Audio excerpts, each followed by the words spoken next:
Welcome to another video. May sira sa shark. So for today, shark video tayo. Gwapo no? Yung kulay talaga Tsaka yung timeless design. BM na BM Almost 30 years. Anyway, before we start, please do subscribe kung hindi ka pa nakasubscribe. Malapit na mag 5,000. Kung bakit ba ako makulit sa 5,000? Kasi to be a micro-influencer sa YouTube, according to AI, at least 10,000 ang mga tinitingnan ng mga brands na followers or subscribers for you to be considered micro. So, if we hit 5,000, halfway. So, parang for me, milestone yun. It took me 1 year to get 5,000 or close to 5,000. Thank you so much sa mga nakasubscribe. So, it's gonna take most probably another 1 year for me to get the other 5,000. Kaya makulit ako, sorry. So anyway, please do subscribe kung hindi ka pa nakasubscribe. If you enjoy the videos that we are creating, please leave like this video and leave a comment. Mas importante yung comment para alam ko kung ano yung nasa utak nyo, yung opinion nyo, so I could improve the contents, no? Anyway, back to this car. Ang tagal na natin hindi nagawa ng video tong si Shark. It's still here. This is for sale. We are selling for 180k. Preserve, 80,000 mileage. It's been with me for a year. Sobrang stock. Wala ka na makikitang stock na ganyan. This is Rocky's car. Sa akin lang niya pinahawak. So, dito na sa bahay ito ng 1 year. Ginagamit ko yan sa Parañaque. Dito sa Libis, papunta ng Parañaque. Kasi this is very, very drivable. Gawa ng full leather interior, automatic. Ayan this one nilagyan ko rin ng U-green. Bang, diba? Dali talaga Automatic, leather, electric seats, very comfortable. Kaya pwede pang Manila, pwede pang bakbakan. Pero again, may sira ito. This guy, suki na tayo ng calipers. Kasi napansin ko, after again, same symptoms ng E150 natin, after 30 minutes or 40 minutes of use, may kabig papunta dito, tapos nagwi-wiggle. Worst case scenario, nagwi-wiggle siya, tapos nagsasluggish yung takbo. And then, pagdating mo sa destination, pag hawakan mo yung mag, sobrang init nitong isang to. The rest, hindi naman So, that could mean one thing, again, stuck tong caliper. Hindi na maganda yung play. No? So, actually, inassume ko lang yun. Basta kasi, pag hinawakan mo yung mags, pag mainit, that means nagsastuck siya. So, hindi dapat umiinit kasi yung mags So, tapos amoy sunog. Talagang pagdating mo ng destination, pag pumunta ka dito sa part na to, nag-aamoy sunog siya. May amoy sunog. So, most probably, doon ang gagaling, no? So, ngayon, punta tayo ng El Dorado. Ano yun? Kilalang shop ng Mitsubishi parts. Never been there. It's my first time na pupunta ron. Malapit lang kasi. Nasa may 20th Avenue lang yata or something. So, check natin kung may parts to. Bili tayo parts. So this video is all about part hunting for the Galant. Kung wala sa El Dorado, takbo tayo ng Banawe. First start, we all love first start or cold start. Etong timeless capsule. Ganda ng loob. Talagang magagamit mo siya. Ay. Boom! Solid talaga first start nito Makina nito, solid. Pinong-pino.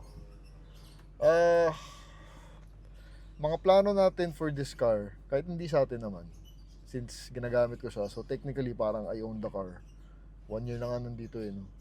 So after nang maayos natin yung caliper issue, it needs change oil, timing belt, and yung ATF dito, gusto kong papalit kasi 80,000 tayo. Baba niyan para sa 30-year-old. No? Ano, sarap sa likod dyan. Although hindi pa ako nakasakay, pero sobrang linis. Inaalagaan namin ni Rocky to. So, yung kung may bumili, kasi sarap talaga gamitin Tsaka, ikaw lang ang merong ganito. No? Alright, let's head over to El Dorado. Withdraw muna tayong pera sa White Plains. Here, in 20th Avenue, dito lang pala siya. Literal, dire-diretso ka lang after ng GRC. Area 28. Yan na yung, dyan tayo nagpapa-car wash bago na may-ari. So, magandang car wash yan. Tapos marami na rin accessory sa loob bata. Yan ang detailing shop. And GRC would be on the right after nito. Our favorite shop, syempre, GRC. Actually, doon din natin dadalhin to pag nakabili na tayo ng calipers. Kung hindi tayo makabook ng schedule sa Eldorado, diyan ko dadalhin sa GRC. Parang ginawa natin sa E150. Actually, E150 last week lang yun. Last week lang natin natapos. Tapos sumunod naman to. Kasi ngayon ko lang din nalaman na caliper pala yung may tama since umiinit yung mags, no? So that's how you check kung sira yung caliper din, kung umiinit yung mags. Ayan ang GRC, Saturday. Ayan, Sir Buboy. Sir Buboy, kumusta? Sa labas siya. Diyan natin dadalhin yan after. No? Ayaw mo ko lang kung today or next week. Pero balak ko kung meron tayo makuha pesa sa Eldorado, we are 2 minutes away. Pagawa ko doon. Kung libre sila. Kasi alam ko may mga mekaniko ron. At kung kaya ng budget natin, di ba?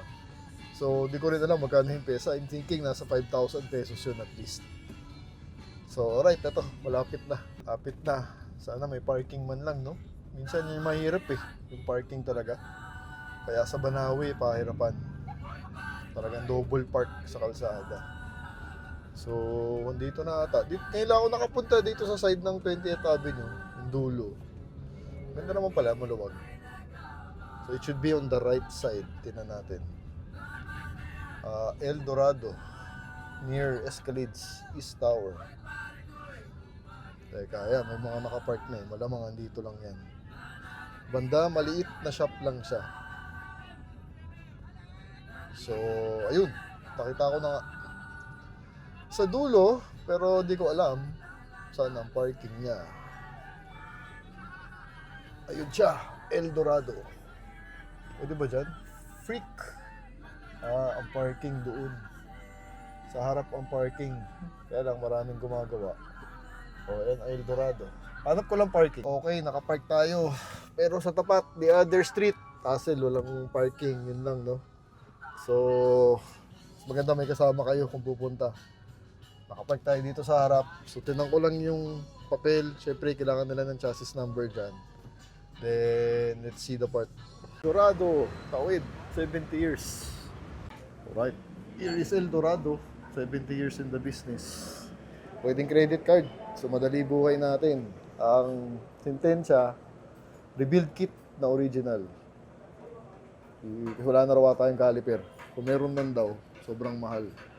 So, inaalok ni Bossing, rebuild kit, pati piston, papalitan, double piston daw yun, parang sa Pajero, kakaiba. Papaschedule tayo kasi pwedeng magpagawa dito. Ayan, sa labas.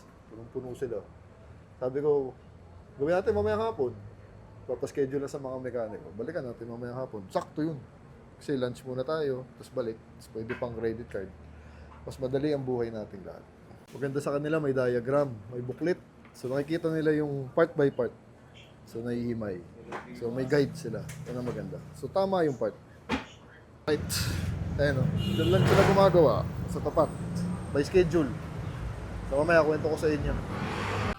Okay. So, here's the deal. May pesa for our brake problem. So, yung brake problem natin, yung nag-stuck yung caliper. Ang ino-offer niya, rebuild kit. Rebuild kit. So, yung mga seals, ibig sabihin, mga 1,600 lang original. Meron sila doon. So, kukunin natin yon.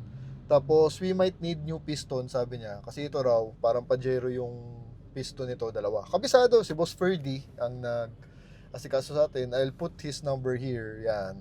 Tawagan niyo lang siya, magpabook kayo, ask anything. Napakadali kausap, alam niya yung sinasabi niya, tapos i-guide niya kayo kung ano yung mga kailangan nyo, ano yung hindi. Sometimes kasi yun ang problema, bibili ka ng part, tapos may kailangan ka pa palang ibang na part, na damay dun sa part na yun. So, ginaguide niya ako. Again, meron siyang book. Kung nakita nyo kanina, may diagram siya, may sinusundan siya. Kaya alam niya. Tapos kabisado niya. Boss Ferdy, thank you so much. Anyway yun, we might need to replace also the pistons. 2 piston daw yan pag itong V6, parang Pajero. So, pero mamaya malalaman kung sira o hindi pagbukas nito. So, nagpa-schedule tayo, dun gagawin. So, in this video, matatapos na lahat. Babalik tayo ng 1 o'clock. It's 11:30 now kasi may ginagawa pa sila dun as you have seen. So, Schedule tayo 1, balik tayo. Sakto lang yun kasi lunch muna tayo sa bahay. Balik tayo dito, napakalapit lang. It's near GRC. Then, yung labor, 1,000 pesos lang. Ang maganda ron, pwedeng credit card. So, wala kang cash, pwede mo bayaran yung parts by credit card. Yung labor, hiwalay, 1,000 pesos. Bayaran mo doon sa mga mekaniko. So, may parts available sa coaching to, pero ang mahal, grabe, nagpa-quote ako ng timing belt kasi nga kailangan ko na rin palitan timing belt nito. As mentioned a while ago, kasi 80,000 na tayo. All in all, halo original and brand new. Original and replacement. Yung replacement naman daw kasi Japan, so pwede na yun, sabi niya. Lahat-lahat, ang dami kasing parts ng timing belt yung mga pulleys, yung mga bearings, so on and so forth. Parts alone, 15,000 for this engine, yung V6 natin. Tapos yung labor, mga 3,500. So, isa-schedule ko na lang ulit yun. Separate video na lang natin yun. But important, pwede credit card sa kanila. So, way easier for me, no? So, I'm happy, Eldorado. Thank you so much. May mga parts tayo. Again, itong coaching to, may pesa pa. As you have seen, kaya pa ipagawa. Mamaya, makikita natin pagbalik. So, balik muna ako ng bahay, tapos balikan ko na lang kayo later. So happy, no? Na-excite na naman ako. Ganun talaga eh. Tsaka again, ito yung mga videos na gusto kong ginagawa, paggawa, natututo tayong lahat, nakakabuild tayo ng network, napapakita natin saan pwede dalhin ang auto natin, if there's problem. So Mitsubishi problems, head over here, pwede nyo pagawa. Eldorado, ayan oh. Lumang-luma, 70 years in the business, dyan lang siya. 20th Avenue, dire-diretso. Tawagan nyo si Boss Ferdy, ask for parts, then yung labor, magkano, meron sila mga mekaniko. Sarap. Excited ako for later, no?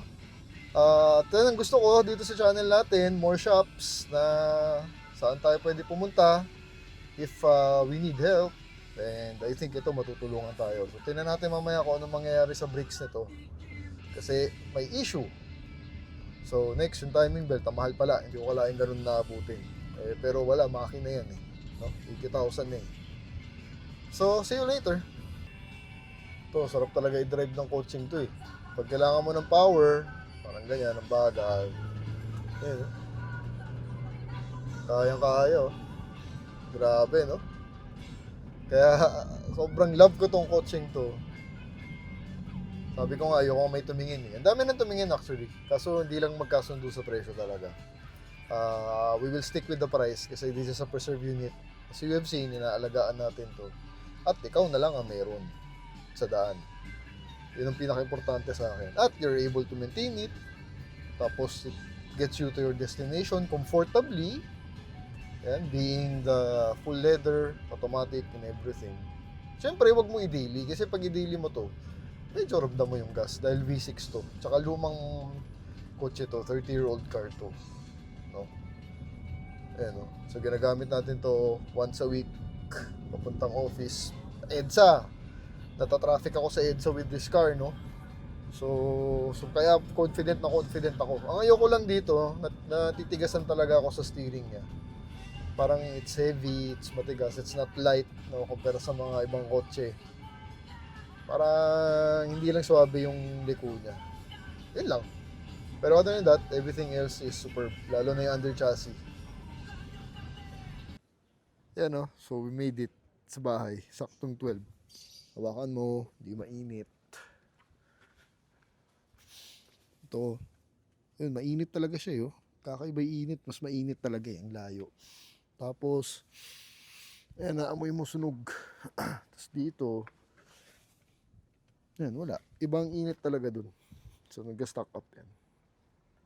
12:40 in the afternoon. Kakatapos lang mag-lunch. So, perfect, guys. So, happy. Balik tayo kay Shark.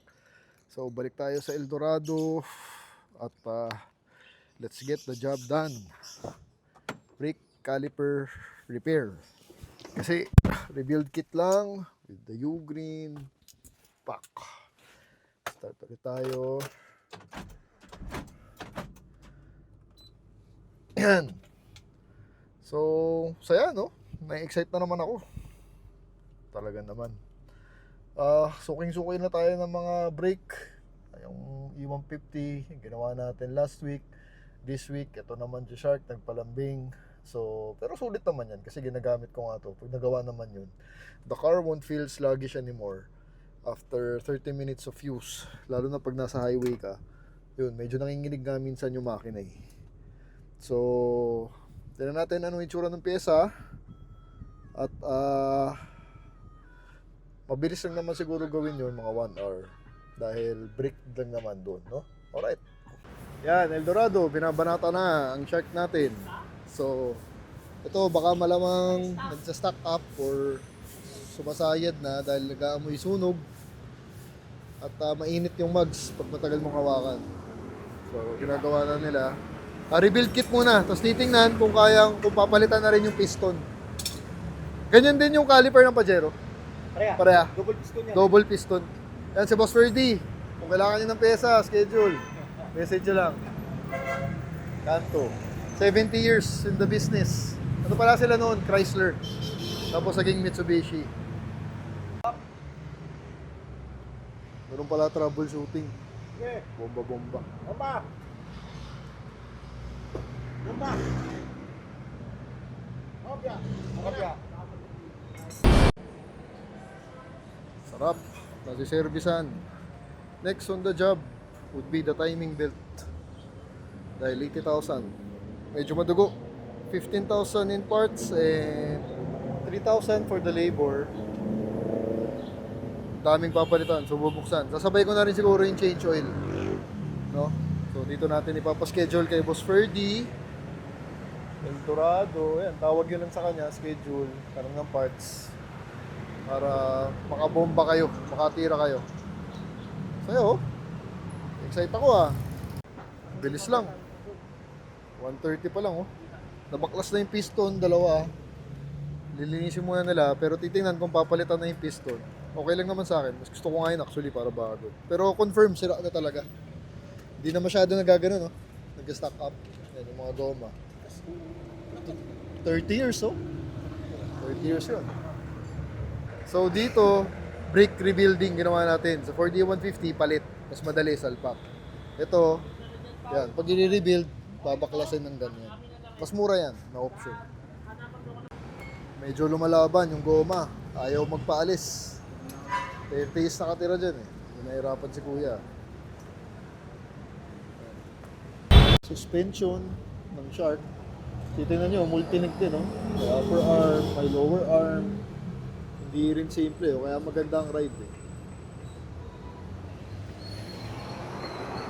So, you know where to go. Kung kailangan nyo ng pyesa ng Mitsubishi or pagawa ng Mitsubishi, kahit mga Montero, Pajero, mga Galant, ano pa ba, mga Mirage, Lancer, dito. Tapos yung pistons natin, nililinisan. Baka makuha sa linis pa. Sisentensyahan nila mamaya. Tapos ito raw, yung center cup natin. This is very, very rare. Wala ka na makukuha nito.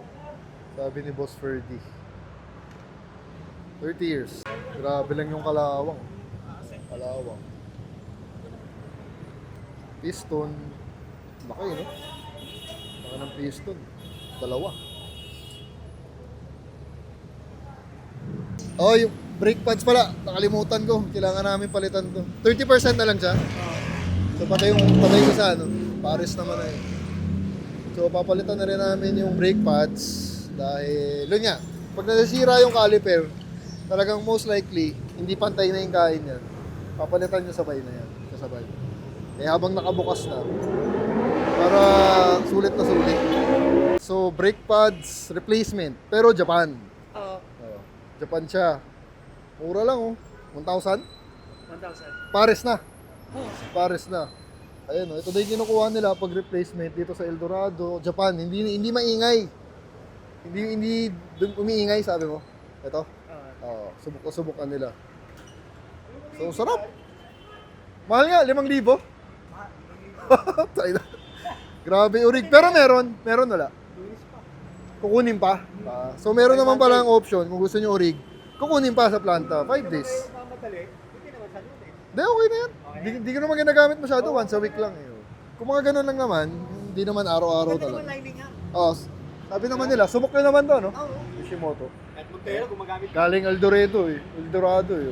So, should be fine.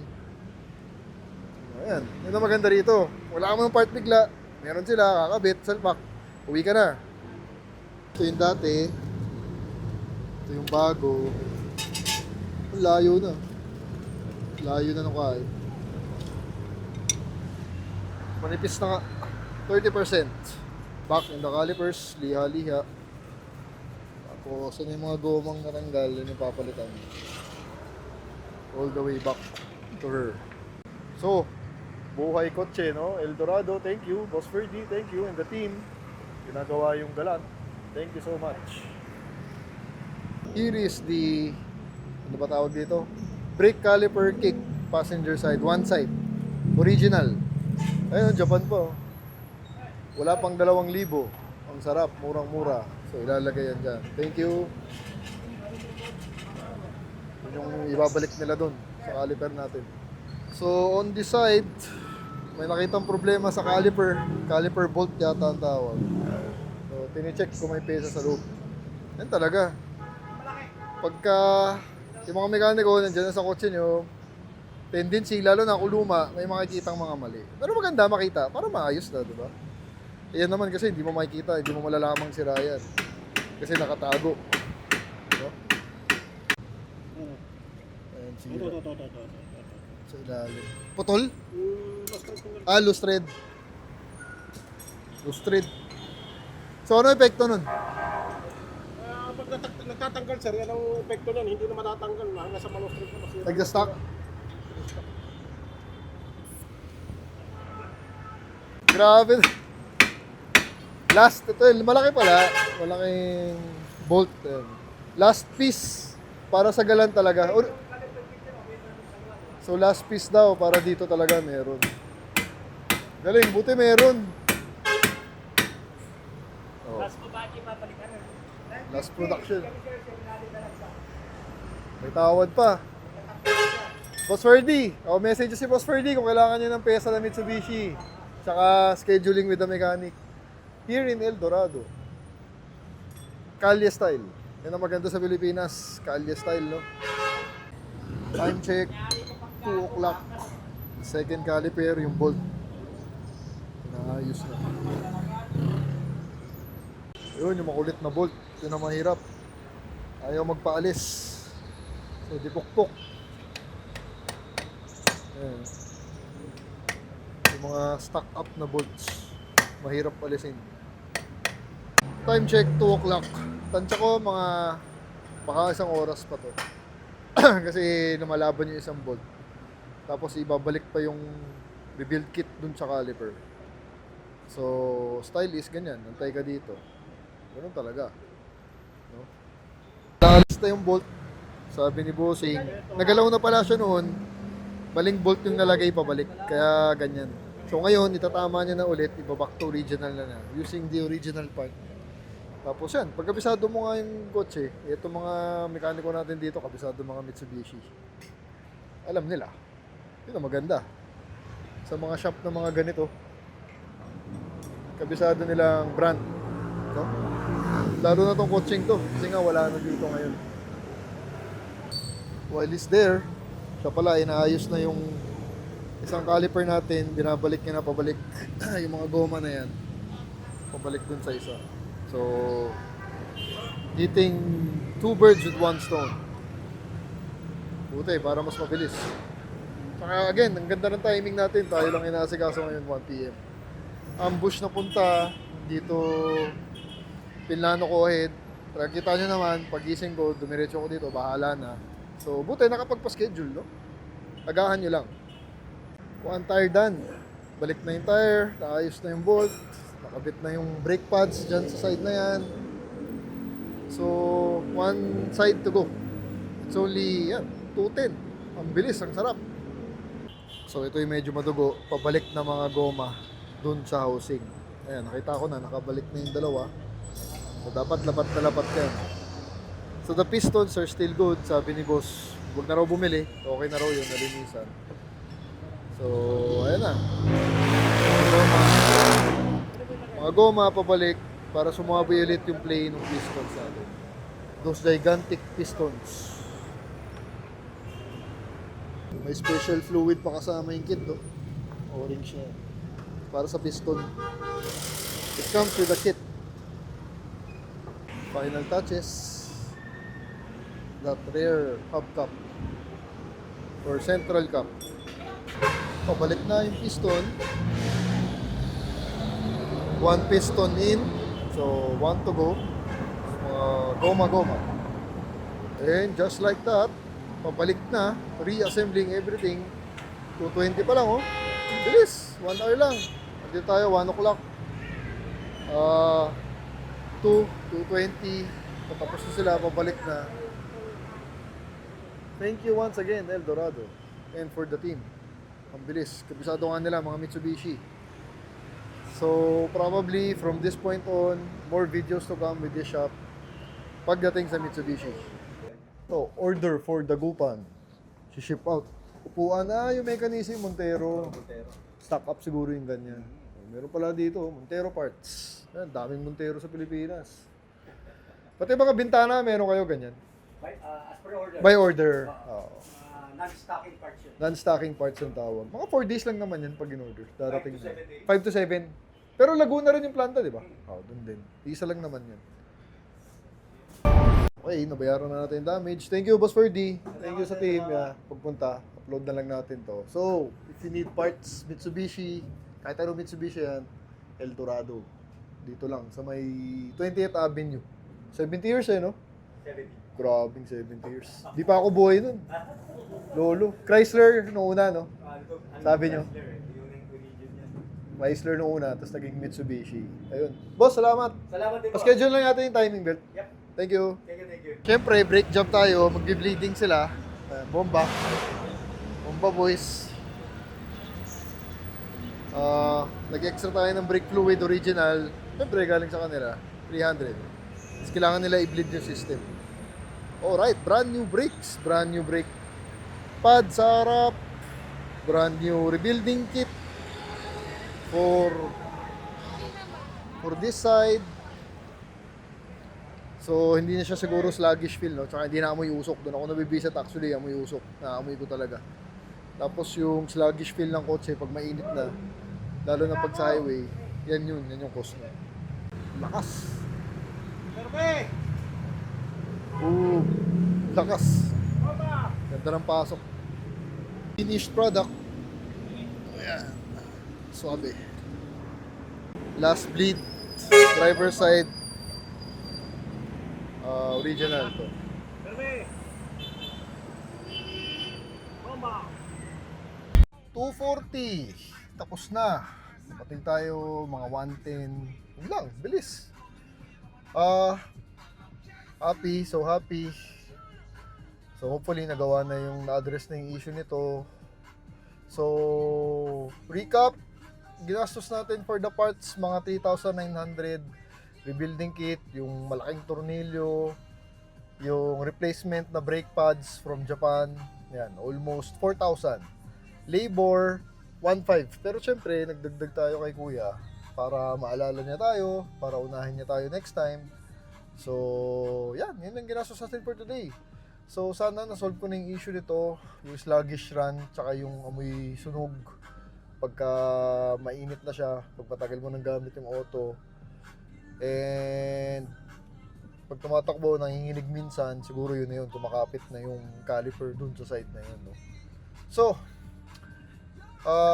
tapusin ko yung vlog pagdating natin sa bahay siguro. So yeah, ito yung mga, again, ito yung mga gusto kong ginagawang vlog, mga pagawa videos para lahat tayo natututo, nakikita natin yung proseso, nakikita natin yung parts, nalalaman natin saan dapat pumunta to get the parts. Sakto tong El Dorado, lapit pa sa bahay.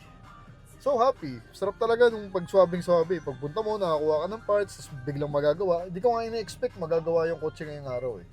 So everything lined up well. So I'm so happy. So, see you later. Sabi yung takbo. Yung takbo talaga parang mas lumuwag pa siya. Siguro kasi nagpo-fully open na yung caliper natin.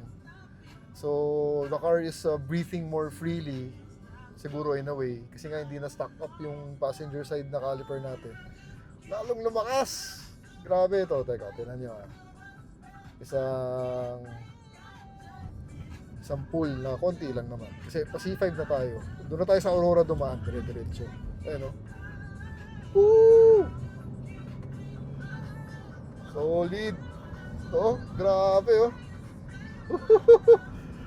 Doc R is so happy. Ang saya ng kotse. Nararamdaman ko ang saya niya. Nararamdaman ko ang luwag ng takbo niya.